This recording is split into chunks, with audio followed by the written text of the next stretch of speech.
Hi mga mare! Another day, another mini vlog na naman po tayo for today's video. For today's ganap nga mga mare ay samahan nyo naman kaming lumibot. Medyo tanghali na nga rin dyan ng mga oras na yan at hindi pa kami nananghalian. Hindi pa nga kami nakakalayo ay dumaan na muna kami dito sa Chowking. Gusto ko kasi na may kinakain ako habang nagbibiyahe kaya naman umorder na kami dito. Takot kasi kung magutom mga mare. No.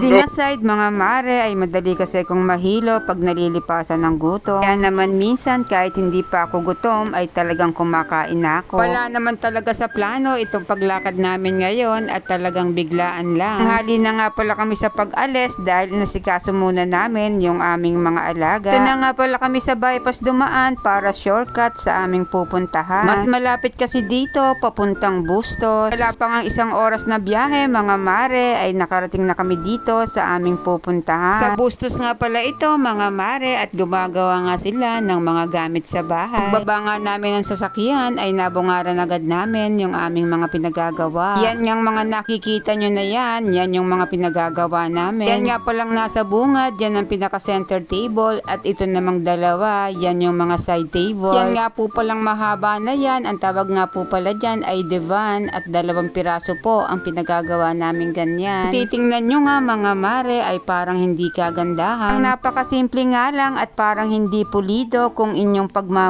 Pero wag nyong ismolin yan mga mare dahil yung pinakikita ko na yan sa inyo ay before lamang yan. Hindi pa nga kagandahan yan mga mare dahil hindi pa tapos yan. Puro nga sa nakikita nyo ngayon ay hindi pa yan kagandahan. Pero wag po kayong mag-alala dahil ipakikita ko sa inyo yung before and after niyan. Medyo nagutom na nga rin ako dyan mga mare kaya naman tinikman ko na ang kanilang kamote cube. Di siya masyadong katamisan kaya naman nagustuhan ko. Bigay nga rin pala sila ng soft drinks dyan pero tubig lang ang sa akin mga mare. Nakatapos na nga akong magmerienda ay tumayo na ako at naglakad-lakad. Habang naglalakad nga ako dyan mga mare ay nabungaran ko nga itong lamesa nila na naka-display. Unang kita ko pa nga lang dyan mga mare ay talaga namang namanghana ko. Totoo lang ay ngayon nga lang ako nakakita ng ganitong style. May pagka-antik nga siya at talaga namang kakaiba siya kaya naman talagang nagustuhan ko siya. Sobrang laki nga niya mga mare at kahit yata 20